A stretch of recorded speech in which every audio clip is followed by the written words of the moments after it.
শংকৰদেৱ শিশু নিকেতন সাপেখাতিৰ পৰা সৰ্বাধিক নম্বৰ আৰু লেটাৰসহ ষ্টাৰ নম্বৰ লাভ কৰি হিৰণময় দত্তই আতালপথাৰ গাঁৱৰ লগতে বিদ্যালয়লৈ গৌৰৱ কঢ়িয়াই আনে।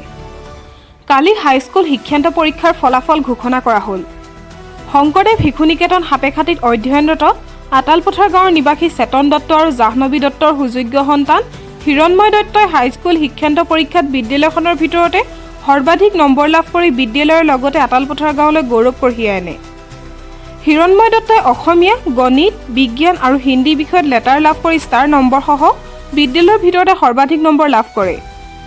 চৰাইদেউৰ পৰা Ratul Gogoi report, any voice. তোমাৰ নাম? নমস্কাৰ, মোৰ নাম শ্ৰী হিৰণময় দত্ত। আমাৰ দেউতাৰ নাম চেতন দত্ত, মাৰ নাম জাহ্নৱী দত্ত। আমি আতালপথাৰৰ বাসিন্দা। মোৰ অনুভৱ ভালেই লাগিছে আৰু দেশ। মই সাপেখাতি শংকৰদেৱ স্কুলৰ ছাত্ৰ। মোৰ অনুভৱটো এতিয়া খুব ভালেই লাগিছে পাছ কৰি। মই ফাৰ্ষ্ট ডিভিজন 4খন লেটাৰ ষ্টাৰ মাৰ্কসহ উত্তীৰ্ণ হৈছোঁ 2026 চনৰ হাইস্কুল শিক্ষান্ত পৰীক্ষাত। গ'লে মোৰ ইঞ্জিনিয়াৰিং কৰাৰ মন আছে। এডমিশ্যন সোণাই ইলাইটত ভাবিছোঁ, এতিয়া কি হয়। মই সময় হিচাপে নাছিলে কিমান ঘণ্টা, মই যেতিয়া সময় পাওঁ তেতিয়া পঢ়িছিলোঁ। এই ফলাফলত মোক বিশেষকৈ আমাৰ ঘৰৰ মানুহ, দেউতা, মা আৰু বাকী সকলো সদস্যসকলে সহায় কৰিলে। আকৌ স্কুলত তাৰপৰা মোৰ ওচৰৰে এজন শিক্ষক আছিলে, তেওঁৰ ওচৰত মই টিউশ্যন লৈছিলোঁ। তেওঁ মোক বহুতখিনি সহায় কৰিলে।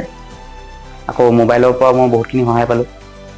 এটাই ক'ব বিচাৰিছোঁ, পঢ়িলেই মানে চব পায় আৰু পঢ়িলেই হ'ল, বেলেগ একো নাথাকে আৰু। নিজে পঢ়িলেহে পাৰে বেছি।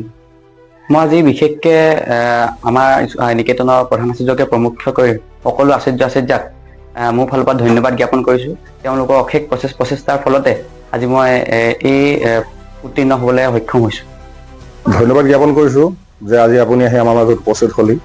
আজি হাইস্কুল শিক্ষান্ত পৰীক্ষাত মোৰ ল'ৰাটোৱে হিৰণময় দত্তই শংকৰদেৱ স্কুলৰ পৰা সুখ্যাতিৰে উত্তীৰ্ণ হ'বলৈ সক্ষম হ'ল। প্ৰথম বিভাগত 4খনত লেটাৰ তেওঁ পাইছে। তেওঁলৈ ধন্যবাদ জনাইছোঁ। বিশেষকৈ মোৰ ভাগৰ মিছেছ জাহ্নৱী দত্তই তাৰ লগত বহুত কষ্ট কৰিলে। গতিকে আজি এইটো এটা শুভক্ষণ বুলি গণ্য কৰিছোঁ। এই শুভক্ষণত মই তেওঁলৈ ধন্যবাদ জ্ঞাপন কৰিছোঁ আৰু অনাগত দিনত তাৰ ভৱিষ্যত যাতে আৰু উজ্জ্বল হয়, যাতে আৰু আগুৱাই যাব পাৰে, তাৰ বাবে ভগৱানৰ ওচৰত মই কামনা কৰিছোঁ। ধন্যবাদ। সন্তানৰ সাফল্যত নথৈ আনন্দিত হৈছোঁ।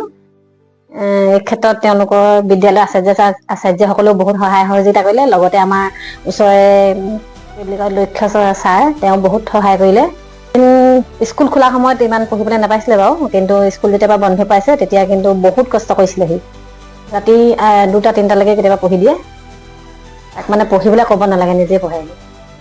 তাৰ খোৱা বোৱাখিনিহে মানে চোৱা চিতা কৰিছিলোঁ বেছিকৈ। পঢ়িবলৈ তাক মানে পঢ় বুলিহে কওঁ, সি নিজেই পঢ়ে। মানে বাকীখিনি মই ইমান মানে চাই দিবলগীয়া হোৱা নাছিলে। কিবা নোৱাৰিলে মোবাইলত চাই লৈ চাৰ্চ কৰে, এনেকৈ কৰি আহিছিলে। আৰ্থিক ক্ষেত্ৰত যিখিনি প্ৰয়োজনীয় বস্তু তেওঁ যোগাৰ ধৰিছিলোঁ আৰু এনেকৈ।